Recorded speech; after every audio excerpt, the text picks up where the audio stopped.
Hey, this is Derrik Jordan. Welcome to the World Fusion Show, where we bring you the leading innovators in world fusion music.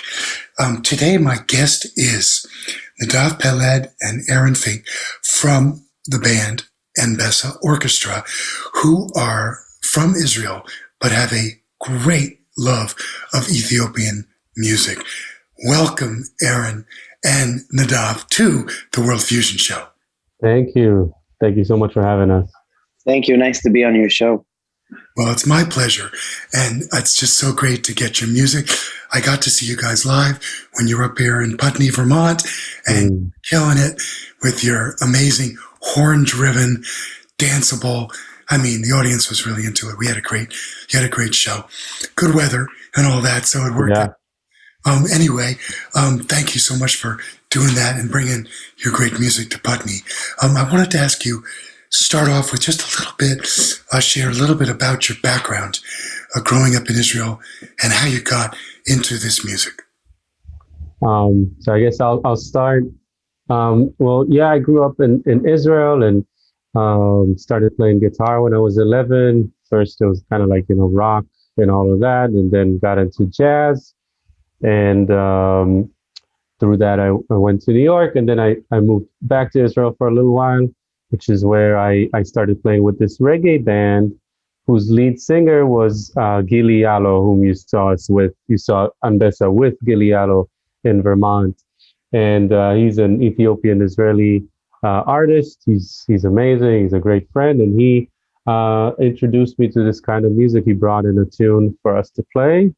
And I was really amazed by it, and I got super into it, and our friendship kind of grew from exploring and learning more about this kind of music, and we met a few musicians in Israel that were prominent on the scene in Ethiopia, and they taught us a lot about the music, the scales, the songs, the singers, and some of the traditions. So that's how I got into this kind of music.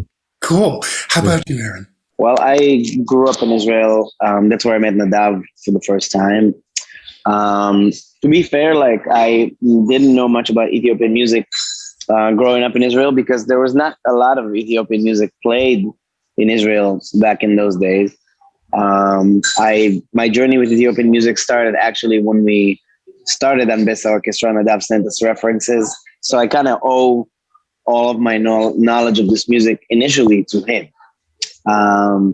So he started sending us references of like Mahamud Ahmed, Tilaun Gesese, Mulato Estatke, and a lot of other names, just to get familiarized with the sound. And because it's deceiving. It sounds almost like sometimes like soul music or your normal, jazz music, but there's all these components to Ethiopian music that makes it very unique. So through Nadav, I got into Ethiopian music.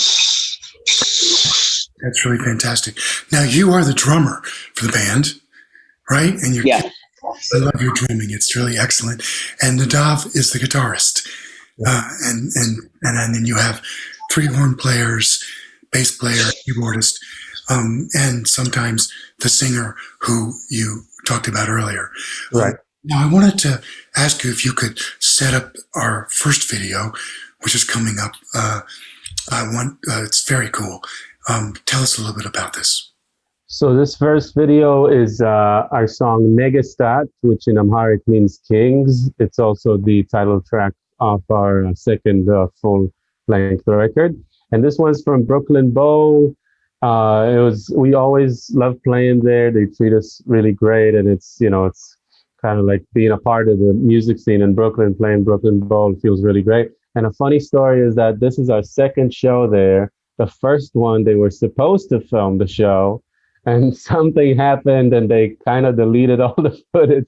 So the second one, we were like, all right, guys, we're going to get this time, So I'm happy we got some footage off of it. It was a great show, and it was really fun to play. All right, well, let's go and watch this great video right now.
All right, we are back after that very cool video. Now, I wanted to share with our viewers something that they may not know, that there is a strong connection between Ethiopia and Israel. There's a lot of immigrants from Ethiopia in Israel, and that's a lot of the reason why you were exposed to the music there growing up. So tell us a little bit about that.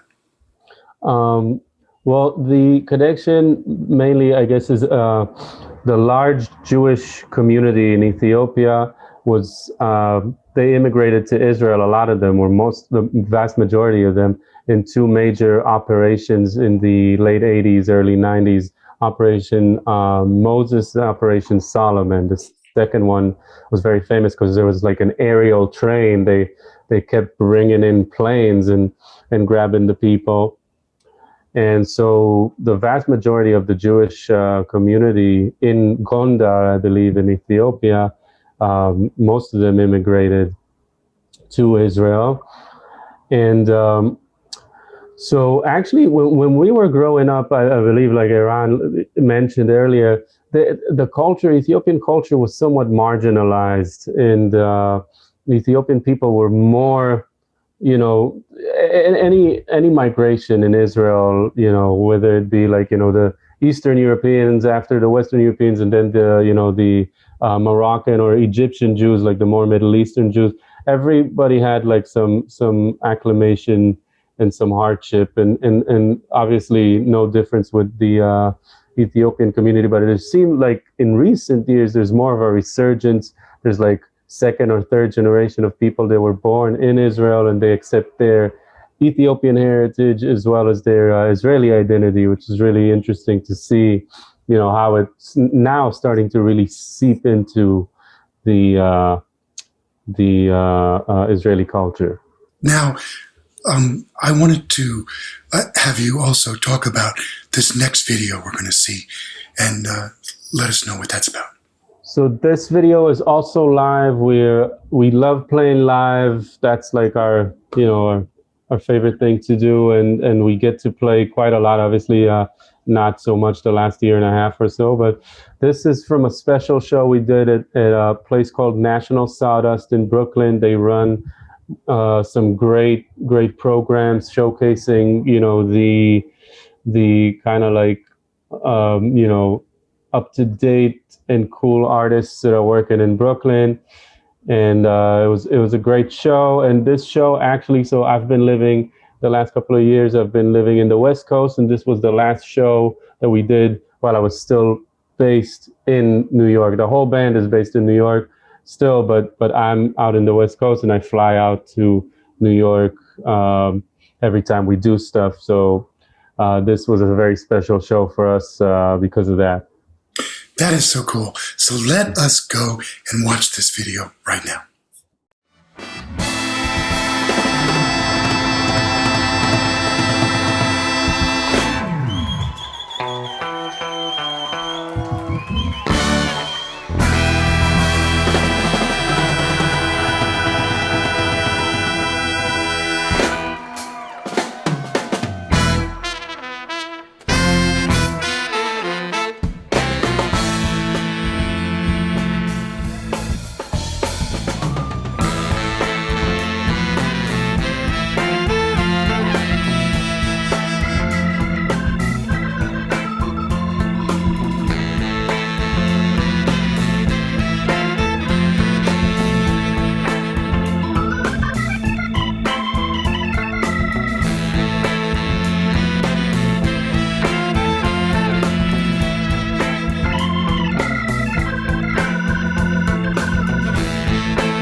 All right. Hey, we're back.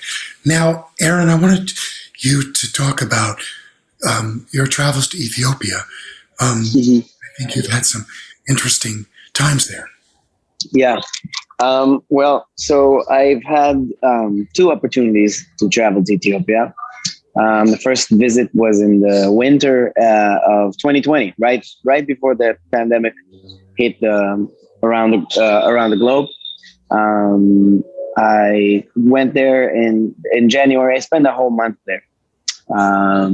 And a part of what I did is I worked with this Ethiopian singer, and also I taught classes at Yared School of Music and the arts. I gave a master class to all the drum students and taught individual classes to some of the students. There was some sort of in return to one of a really good Ethiopian drummer named Tefari Asefa, who he runs his own project named Nagarit, and it's a really good project. It's really worth checking out. He is very, very versed in all the different Ethiopian styles and grooves and stuff like that, since he did a big research trip in the south of the country to collect sounds of tribes that and ethnical groups that haven't been recorded or documented, and he incorporates into that music. But that's like working with him.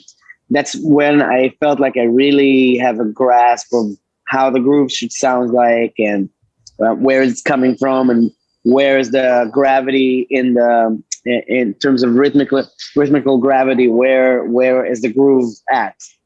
If that makes any sense. Sure. Now, Ethiopian music, I know, has sometimes odd time signatures in it, and I think you guys use them too, right? There was one rhythm in particular that is called Waila, which comes from Tigray, which is the northeastern part of Ethiopia, and that's in 5/8. It sounds like a shuffle almost.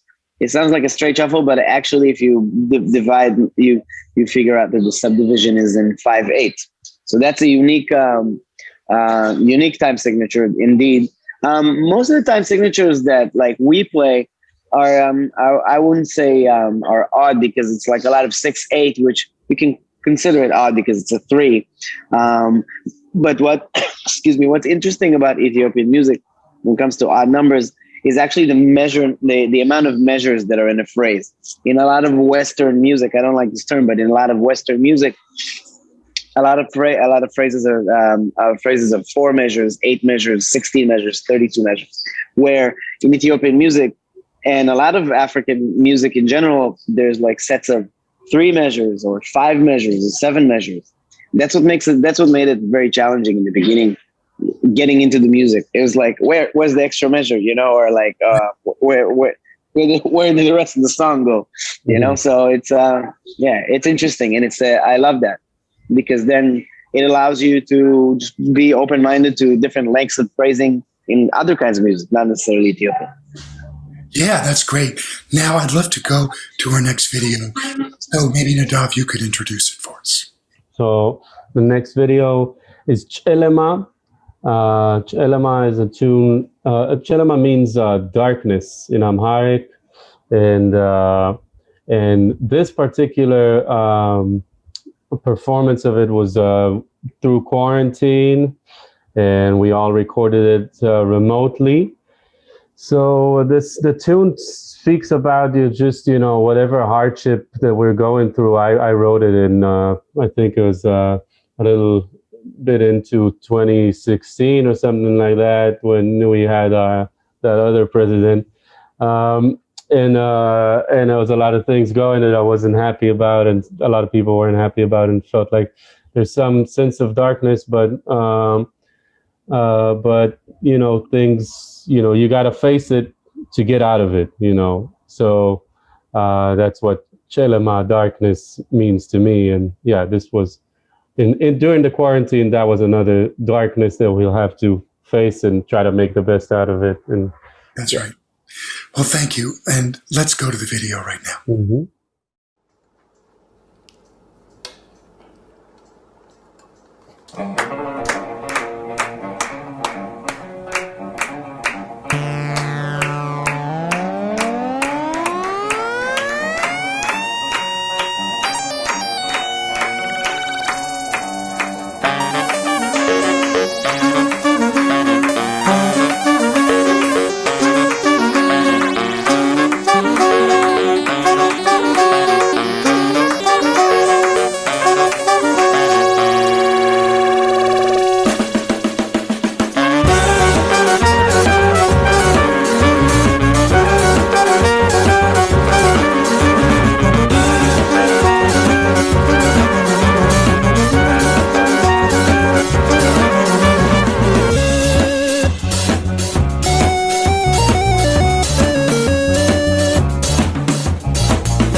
All right, we are back. Now, that was very cool with the quarantine video. We like that. A lot of people are doing that these days. We are basically almost out of time, but I wanted to know if you had anything else you'd like to share with our audience.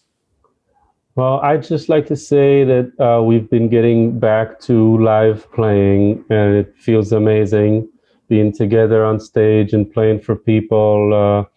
And the audience is very grateful for it, as are we. And I can't wait for, there's more dates coming up, and we're working on a new recording, hopefully an EP by maybe mid 2022.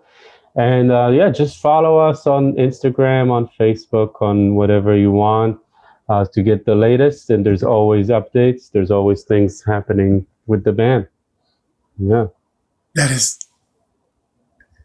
That's great. That's great. And I'm going to, of course, put links up for your band with the show. Now we have one more video to get to. So please introduce that for us. So this one is also, it was a lot of fun. We did a sound check at WNYC. It was a big honor, and we did it right before our release show for our last record. And it was just great. John Schaefer, the host, was very knowledgeable. And it's a great studio. And it was just, it's always fun to be playing for something, to be a part of the New York community and doing something like that, so yeah. Yeah, well, that's great. Let's go to the video right now and watch.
right, we are back with Nadav and Aran from the Anbessa Orchestra.